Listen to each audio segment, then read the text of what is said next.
How many of us are trapped in good? Whether it's a job, a relationship, a neighborhood, a situation, how many of you aren't willing to invest your money in something? Because, well, I've got a good amount and I don't want to risk it. How many of you aren't willing to walk out of that job or shut down that business to go do the one that you know is better because maybe people would judge you for it? Like, oh, that's so dumb. I remember when people told us, Lori, when we walked away from things, like, that's so dumb. How could you walk away from that? That's so much money. How could that's secure? How could you walk away from that? Because we wanted something fucking great.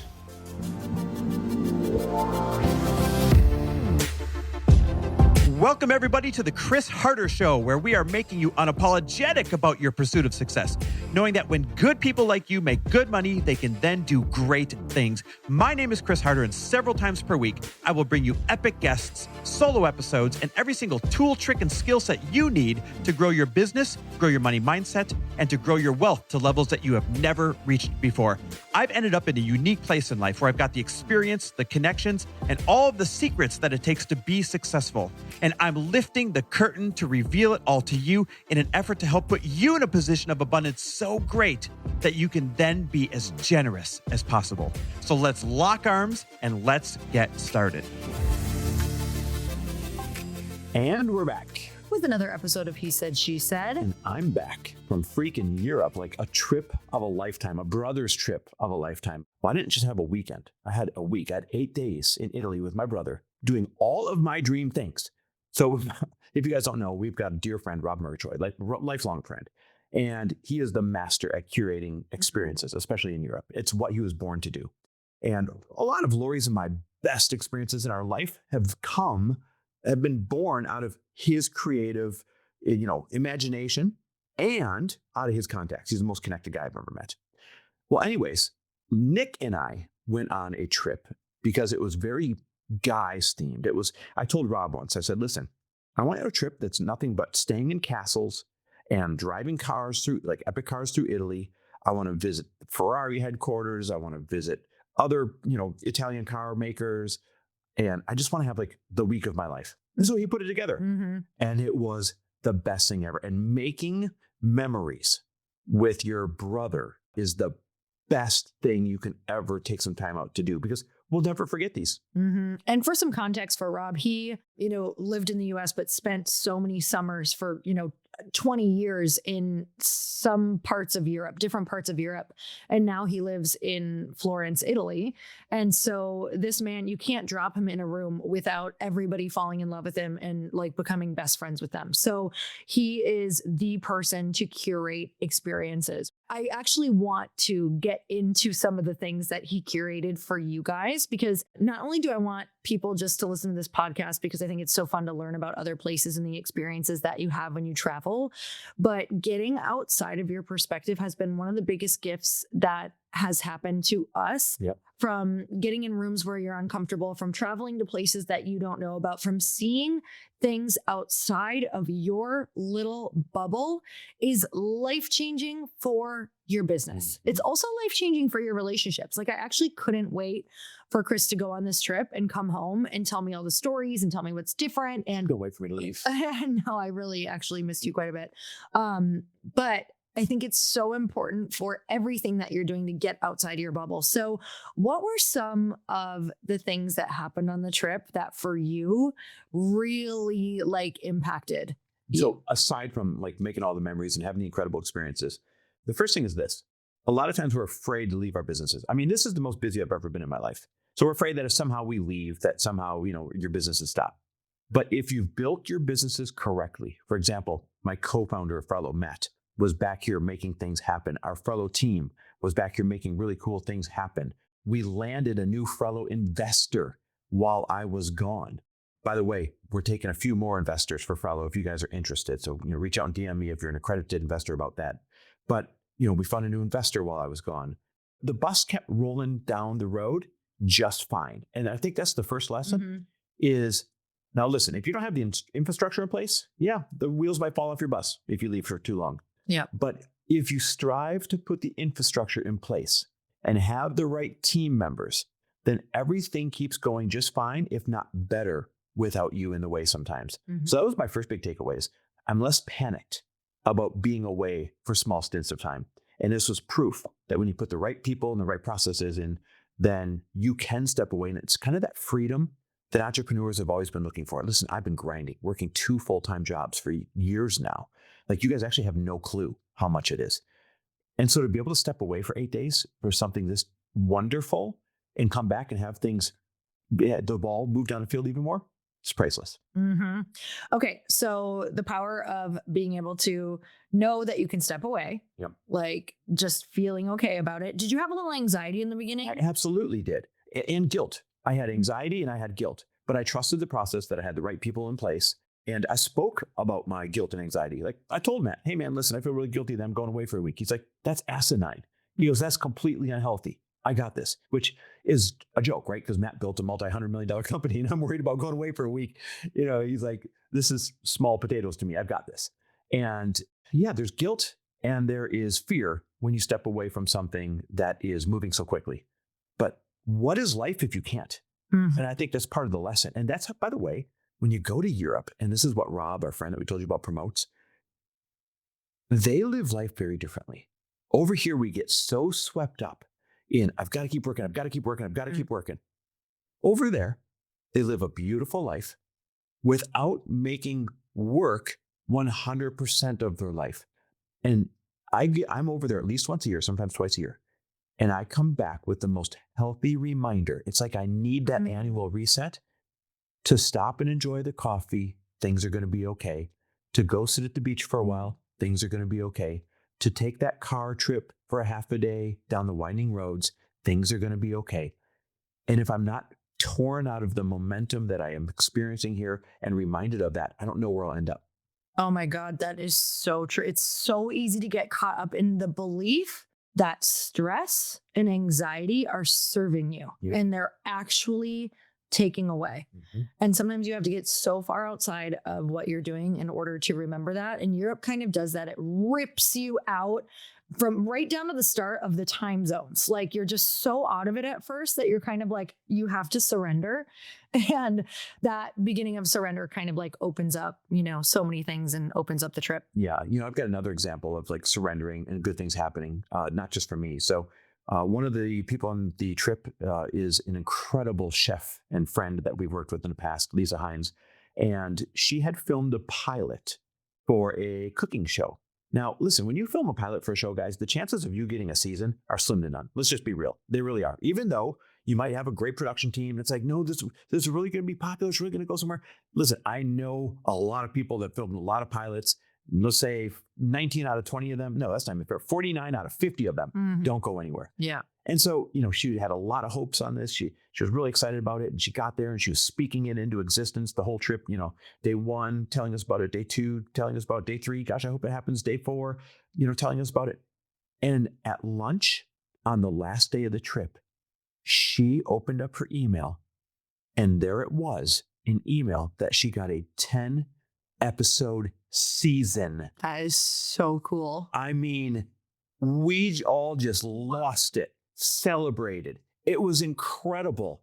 A 10-episode season just by, doing the work and speaking it into existence and then letting go, going on the trip and saying, well, what will happen will happen. And I just thought it was so cool that it was at lunch on the very last day after she had spoken about it all week long, hoping it would happen. Wow, that is literally always how it goes. I love that. I love that for her. She's so great. She actually was the chef for my women's dinner that I recently did that I was telling you guys about. Okay, so I want some other things because I know whenever I go to Europe, I'm like, I always get these little takeaways of how they live or something, in history that like really kind of moved me. Is there anything throughout the week that you just like learned or kind of shifted you during the week? Absolutely. So, if you guys know me, I'm a car enthusiast and a Ferrari enthusiast. And for the first time in my life, I got to go to Ferrari headquarters there and in Modena, and we got a private tour and it was incredible. Like, I just felt like I was on these magical grounds. And they tell the story of Enzo Ferrari that, of course, founded it. Yep. And to watch this man's dream turn into a lifelong legacy that little boys and, some little girls grow up just hoping one day they could see one of these things, much less own one of these things, is remarkable and inspiring. And when you learn about the story, the number of times he was almost bankrupt The number of times that he almost did deals where he would have been a part of Ford Motor Company and then ended up with Fiat instead. And that was his lifeline until he could take the ownership of Ferrari back. Like the number of stories that aren't told or aren't known where the company almost did not exist along the way. You look at Ferrari today, you're like, wow, amazing. They churn out all these $500,000, $1 million cars. And everybody wants one, and they have a waiting list a million years long. And matter of fact, if you walk into a Ferrari dealership, most of you don't know this, you can't just go buy a new one. They won't sell you a new one. You have to start with a used one. You have to work your way up at the dealership and create what's called Ferrari heritage. And then they start allowing you to, okay, you can buy this one next. Okay, you can buy that one next.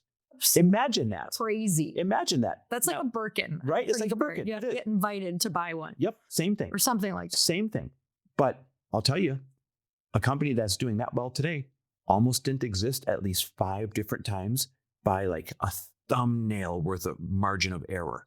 And so it's a great reminder that when things aren't going your way, or when you're forced in a big pivot, or when you have to take that deal you don't want to take, but it keeps you alive, when you have to risk it all, every last penny that you have, and be like, well, I'm eating bread for the next few months and let's see if this pans out or not. Yep. It works out and it's worth it. I've got another story about it too. So we got a private tour of the Pagani factory. Now, most of you guys probably know what Ferrari is. I bet a lot of you don't know what Pagani is. No. Pagani looks like an F1 race car basically, but it's a street legal car. And they churn out about 25 of them a year. They start at $2.5 million, but most are $3.5 to $4 million. So Beverly Hills? Yes. Yep. I saw one in Newport here the other day too. And so picture cars, $2.5 to $4 million. Handmade, incredible. You see it coming, you hear it coming, and there aren't very many of them in the world. Like I said, they churn out about 25 a year. Well, we got a private tour of the factory, which was remarkable. And that car company only exists because Mr. Pagani, the founder of Pagani, had a dream job at Lamborghini, the job that everybody coveted. Everybody would want his job if you're in the automobile business. And he wanted to work with experimental materials for bodies of cars. And Lamborghini wouldn't let him. And he brought them that experimental materials that he created and proved on his own time and said, look, we can have better vehicles. Now imagine saying that to Lamborghini, right? We can have better vehicles than what we're already doing. And which, by the way, Lamborghini is built right there too. It's Ferrari, Lamborghini, Maserati, Pagani. They're all built in the same valley. They call it the Valley of Cars and Food. It's amazing. Wow. Yep, right there in Modena in that whole valley. So finally, remember, he has a dream job. They say, I'm sorry, we're not going to let you use these materials and experiment with these materials. He says, all right, then I'm going to go do it on my own. And they laughed at him. They said, what do you mean? You're going to leave the absolute dream job that everybody in the world, don't let the door hit you on the way out. Yeah. So he bought from Lamborghini, or walked out the door, bought from them this huge machine that they had that they weren't using. I don't know what the machine is called, but it was what allowed him to create these experimental body materials. Okay. He bought it with every last penny he could possibly scratch up from friends, families, borrowing, everything. And sure enough, he built his first body of a Pagani, handmade from scratch. And somebody bought it. And then he bought it and built another one. And then he expanded. And then someone built, he built another one, someone bought. And before you know it, he had left his dream job at one of the world's most iconic car companies and created, this is very recent, it's only 25 years ago, another iconic car company by taking the risk and being willing to burn it all down and walking away from good. And there's a great message there, guys. How many of you, how many of us are trapped in good? He had a dream job at a dream company with lots of respect and a great income. He could have stayed there and just said, oh, well, I had this thing that I wanted to do, but they wouldn't let me and I couldn't walk away from this good situation. But now he's one of the most famous car makers in the whole wide world and will be in history. Wow. So And is that the most expensive car? Nah, Close. Pagani and Bugatti, Okay, yeah. they kind of go neck and neck. But yeah, he's building the most expensive car in the world for all intents and purposes. And only because he was willing to walk away from good. Matter of fact, from really good. So how many of you are trapped in good? How many of you are trapped in really good? Whether it's a job, a relationship, a neighborhood, a situation, how many of you aren't willing to invest your money in something? Because, well, I've got a good amount and I don't want to risk it. How many of you aren't willing to walk out of that job or shut down that business to go do the one that you know is better because maybe people would judge you for it? Like, oh, that's so dumb. I remember when people told us, Lori, when we walked away from things like, that's so dumb. How could you walk away from that? That's so much money. How could that's secure? How could you walk away from that? Because we wanted something fucking great. Yeah. And that's what these people did. Okay, so I know you also had an experience where you were surprised by Rob and his team, and they had set up a bunch of telescopes to look at all of the planets and talk about the galaxies, etc. I want to know, did that make you feel like, what was that like, just to think of how expansive, huge, and endless those things are? Tell us a little bit about that experience. Really cool. We went out to this dark hill, if you will, in the hills of Umbria, and there's this beautiful setting all set up for everybody with drinks and everything, and then there's these massive telescopes up on this hill that were brought in just for this. And the gentleman that brought him in, he works very high up for European Space Force, and his job is to watch all the European satellites and watch out for other spy satellites and attack satellites. Apparently this goes on every day, all the time. It's like Russia or China will move their satellites in and try and ruin, or they'll try and steal data. They move their satellite to one of ours or one of theirs, and they try to steal the data that's being transmitted. And so it's this giant game in the skies that's going on while we're all just living our life down here of cat and mouse with satellites, like satellite wars, he said. So we're sitting there looking at Saturn through these telescopes and the rings of Saturn, which was amazing. We're looking at the moon and the craters in great detail on the moon. We're looking at stars that you can't see with your naked eye. And then all of a sudden here they are really up close in the satellites. And it was just awe-inspiring to realize that there's so much more going on out there that you don't know about that is out of your control. And so for you control freaks out there, you think that you got control down. You're like, well, if I cling on to this, I'm going to be okay. If I keep doing that, I'm going to be okay. If I keep toughing this out, or if I'm a hardworking person, I'm going to be okay. Guys, there's so much going on. And by the way, this isn't depressing, but there's so much going on where you're not going to be okay if it doesn't work out. That's out of our control, that you should just stop taking life so seriously. Here's what you should do. Simplify your life to what is your dream? Pursue it with a passion. What makes you feel good? Make sure you're doing those things while pursuing your dream. And who do you want to make memories with? And carve out intentional time to do that. You do those three things, and the rest is out of your control, and you're going to have a good life. Okay, so the dichotomy of Europe for me is so interesting because it's like people who risked everything to make their big dream happen. And then it's also this culture of like, relax, just be present, enjoy your life. It's the little things.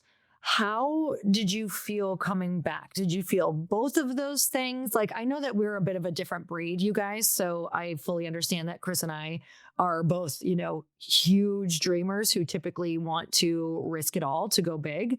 But how did you feel being over there? Does it make you want to just like get your dream out, but not be so attached to it? I realized I want to spend a lot more time in life looking at beautiful things at a beautiful pace with beautiful people that I care about. To earn that, you have to be able to put yourself into a position where you don't ever have to work again, and all the people you care about are taken care of, right? True freedom. So I came back with a sense of urgency. Let's hurry up and finish building this company. Let's hurry up and sell that company. Let's hurry up and do these things, pedal to the metal, so that I can have more of my life left to spend time over there exploring, being with people that I care about, seeing the world, seeing 1,000 or 2,000-year-old pieces of art, and really realizing what we were put here to do, and that is experience. I love that. Is there anything else you want to share about your trip?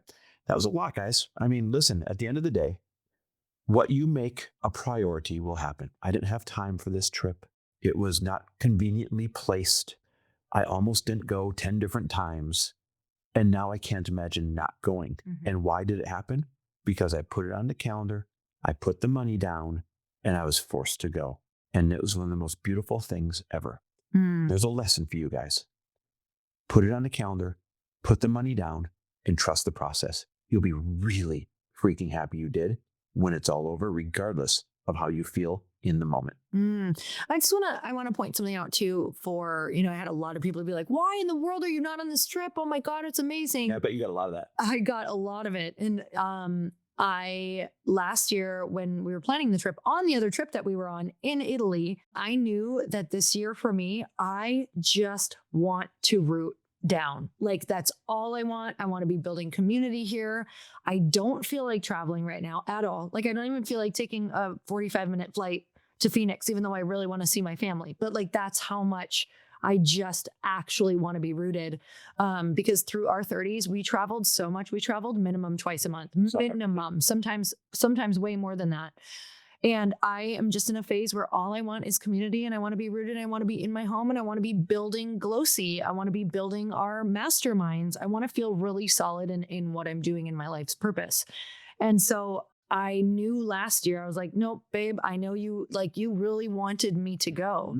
And I was like, I literally can't do it. And so for anybody who has a partner who like really wants to travel, or you really want to travel, but your partner doesn't feel as passionate, like, let them go on their own. Let them go experience life like that on their own. And I'm telling you, it actually makes us so much better. Yeah. Because when he comes back, he has so much to report. And when he comes back, I have so much to report. Because I kind of view the weeks that he's gone, I'm like, okay, I'm going to make magic happen back here. So when he comes back, I also have some really fun updates for him. And I did. Like, we both had such amazing updates that it was so fun, and I really missed him. And so that also makes it great with the travel. So I just want to say, if you're like feeling a little divided in some spots in your partnerships, like, let that be okay, and let them have something of their own once in a while to go and do. I love that. I think the message there is stand loudly for your truth of the moment. Yep. And then everything else will work itself out. Totally. And we've absolutely been like, had times where it's like, this is really important for me if you go. And of course, that's very different, but that wasn't the case with this. So, well, it created such a gift. I got to go and spend 8 days making priceless memories with my brother. And I never got to do it before. He's been on trips with us, but not just the two of us. Right. And that was a different energy. All right. Well, guys, that's our trip in a nutshell. Get you out there, explore the world, see amazing things. And we will talk to you soon. Bye, everyone. Thanks for listening. And if you loved this episode and know of someone else who is as successful as they are generous, please pass them on to me. It would mean the world to me if you help me get this cause and this message out to as many listeners as I can. So please, if you liked what you heard, it goes a long way if you take 30 seconds and leave me a 5-star review and share this with your friends. I'll be forever grateful. And until the next episode, cheers to your success.